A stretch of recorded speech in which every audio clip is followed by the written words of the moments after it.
பெஞ்சம் எடுத்த ஒருவர் சீக்கிரமே இறந்து விட்டால் இந்த ஆஃபா பெஞ்சம் காசு மனைவி பிள்ளைகளுக்கு எப்படி கிடைக்கும்?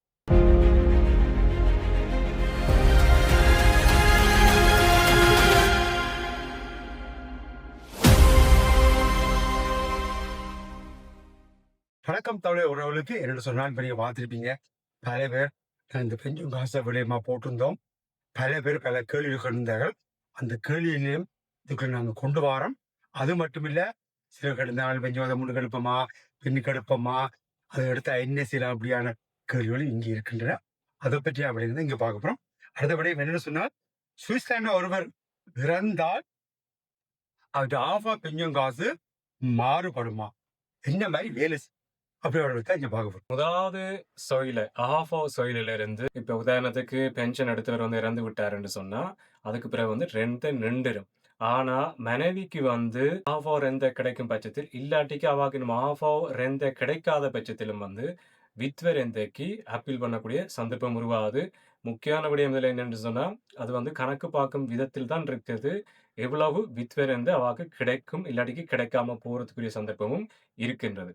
இதில் வந்து ஒவ்வொருத்தட்ட சூழ்நிலை சிச்சுவேஷன், அவ எவ்வளவு காலம் வேலை செஞ்சிருக்கணும், எவ்வளவு காலம் கல்யாணம் கட்டி இருக்கணும் உண்டாக, அதெல்லாம் கணக்கு பண்ணி, மற்றது புள்ளியல் இருக்குதா புள்ளியல் இல்லையா, இந்த அடிப்படையில் தான் கணக்கு பண்ணிப்படும் உங்களுக்கு வித்வரெந்த கிடைக்குமா இல்லையான்று. அதே நேரத்தில் பிள்ளைகளுக்கு வந்து வயசுந்திரந்த கிடைக்கக்கூடிய சந்தர்ப்பம் இருக்குது. அதுவும் வந்து 18 வயசுக்கு உள்பட்ட பிள்ளைகள் உங்களுக்கு இருந்தா பிள்ளைகளுக்கு வந்து வயசுந்திரந்த கிடைக்கிற சந்தர்ப்பம் இருக்குது. அதே நேரத்தில் 18 25 வயது வரைக்கும் இருக்கும் பிள்ளைகள் இன்னும் முதலாவது ஹாஸ்பிட்டல்ல இருக்கும் பட்சத்திலும் வயசுந்திரந்த கிடைக்கக்கூடிய சந்தர்ப்பங்கள் இருக்குது. ஆனாதான் இதுல திருப்பி நாங்க சொல்ற ஒரு விஷயம் என்னன்னு சொன்னா, ஒவ்வொருத்தட்ட சூழ்நிலை சந்தர்ப்பத்தில் வந்து இந்த கால்குலேஷன் வந்து மாறுபடலாம். இது நாங்க கொடுக்கும் ஒரு பொதுவான விளக்கம் உண்டு. ஒருவர் வந்து பெஞ்சம் காசு முழுக்க எடுக்காமல் இறந்து விட்டாருன்னு சொன்னால், இப்ப மனைவிக்கு வந்து பழைய பிள்ளைகளுக்கு என்ன மாதிரி இந்த பெஞ்சம் காசு கிடைக்கும், என்ன விதமாக அதுக்கு வழங்கப்படும்? அவர் உயிரோடு இருக்கும் வரைக்கும் மாசம் ரெண்ட் கிடைக்கும். இறந்த பிறகு வந்து மனைவிக்கு வந்து 60% வரைக்கும் வித்வரெந்த பென்ஷன் காசுல இருந்து கிடைக்கக்கூடிய சந்தர்ப்பம் இருக்கு. அதுவும் வந்து அவைவேண்ட சூழ்நிலை சிச்சுவேஷன் முதல் சொல்லியிருந்த மாதிரி எக்ஸ்ட்ரா ஹாஃப் ஓலை மாதிரித்தான் இந்த கணக்குகள் எல்லாம் பண்ணி 60% வரைக்கும் 2வது பென்ஷன்ல இருந்து ரெந்த கிடைக்கக்கூடிய சந்தர்ப்பம் இருக்கிறது. புள்ளிகளுக்கும் வந்து அதே மாதிரித்தான் கணக்கிட்டு வயசு ரெந்த கிடைக்கக்கூடிய சந்தர்ப்பம் 2வது சொயில பென்ஷன் காசுல இருந்து இருக்குது.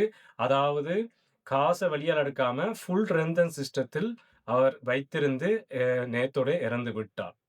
அடுத்த கேள்வி என்னன்னு சொன்னா, அவர் முழு பெஞ்சம் காசு வெளியே எடுத்திருந்தால் என்ன நடக்கும்? அப்ப அவர் வந்து ஃபுல் காசையும் வெளியில் எடுத்திருந்தாருன்னு சொன்னா அந்த பென்ஷன் அவருக்கு ரெண்ட் முதலே வரையில, அவருக்கு பிறகும் வரப்போறது இல்லை. அந்த எடுத்திருந்த காசு வந்து பிள்ளைகளுக்கும் வைஃபுக்கும் வந்து அந்த காசு வந்து போகக்கூடிய சந்தர்ப்பம் இருக்கு. நாங்க இன்னொரு வீடியோல சொல்லியிருந்தோம், இந்த டெஸ்டமெண்ட் எழுதியிருந்தா அதன்படி வந்து அந்த காசு வந்து பிரிந்து போகலாம். இல்லாட்டிக்கு சட்ட ரீதியாக என்ன மாதிரி காசு பிரிவு வருதோ என்று சொன்னா ஒரு சொத்துக்களை தான் அவர்கிட்ட பென்ஷன் காசு வந்து அடங்குறபடியால வந்து அந்த வந்து புள்ளிகளுக்கு மனைவிக்கு வந்து என்ன சட்ட ரீதியான பிரிவால பிரிக்கிறதோ அந்த பிரிவுல வந்து அந்த காசு வந்து அவைகளுக்கு போய் சேரும்.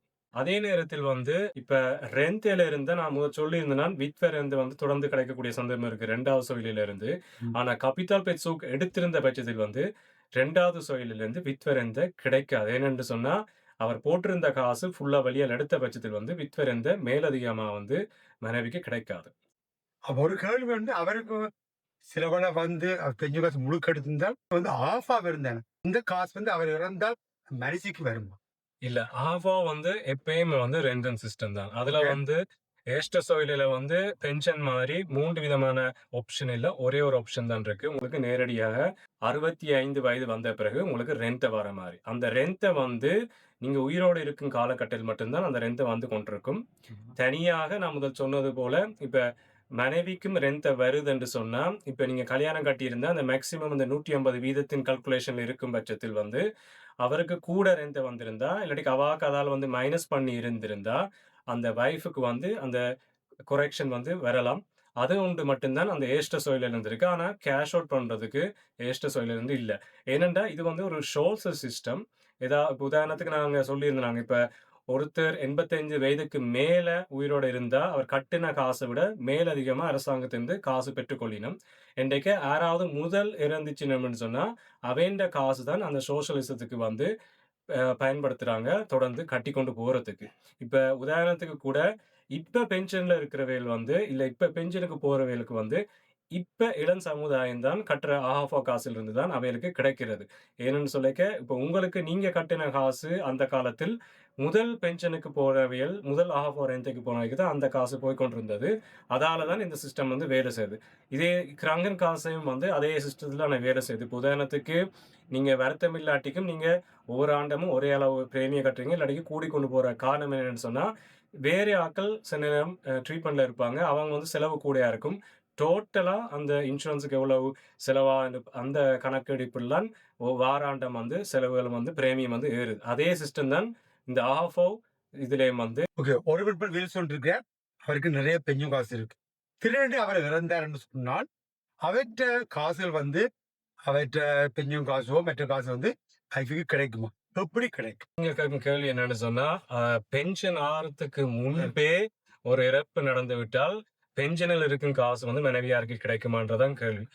இதுல என்ன விஷயம் என்னன்னு சொன்னா, உங்களுக்கு அந்த பென்ஷன் காசு ஒவ்வொரு வருடம் வர்ற அந்த ஷீட்ல வந்து போட்டிருக்குது. உங்களுக்கு பென்ஷன் ஆறதுக்கு முதல் ஈஃபோ சிச்சுவேஷன் வந்தா உங்களுக்கு எவ்வளவு ஈஃபோ ரென்ட் கிடைக்கும். அதே நேரத்துல ஒரு இறப்பு வந்து உங்களுக்கு தோதஸ்வால் காப்பித்தால் வந்து எவ்வளவு இன்சூரன்ஸ் பண்ணியிருக்குன்னு சொல்லி, அந்த அந்த ஹவுஸ்புக்ல வந்து போட்டிருப்பாங்க.